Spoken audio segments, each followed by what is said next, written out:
और यादव जी, हाँ। पूरा एजेंसी पर गैस खत्म हो गया, लेकिन घर में खाना 3 दिन से नहीं बन रहा है, कैसे होगा? अमन भाई, हाँ भाई। तुम टेंशन ना लो, एक आदमी के हम जानते हैं, कुछ न कुछ उपाय कर देगा वो। कौन है वो? विक्की भाई। चलो उसी के पास चलते हैं, देखते हैं। अमन भाई, तुमको देखा हुआ है? नहीं भाई। तुम मेरे पीछे पीछे आओ। ठीक है भाई, चलो।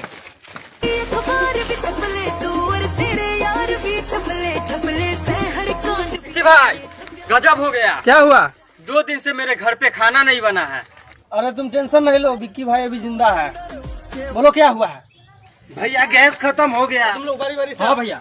वोट किसको दिया था? आरजेडी को दिए थे भैया। ठीक है, 1 रुपए में तुमको 5 पीस मिलेगा। जाओ, टेंशन नहीं लेना। ठीक है भैया। उसको भेजो। ठीक है, तुम आओ। ठीक है भैया, जल्दी दे दीजिए। वोट किसको दिया था? वोट हम बीजेपी को दिए थे। ठीक है, तुमको 500 में 1 को मिलेगा। 400 का लगा लीजिए ना। नहीं, नहीं, भैया प्लीज प्लीज प्लीज भैया। ठीक है, पैसा काउंटर पे जमा करवा। ठीक है भैया, ठीक। जाओ, विक्की भाई को रहते हुए तुम लोग टेंशन मत लेना।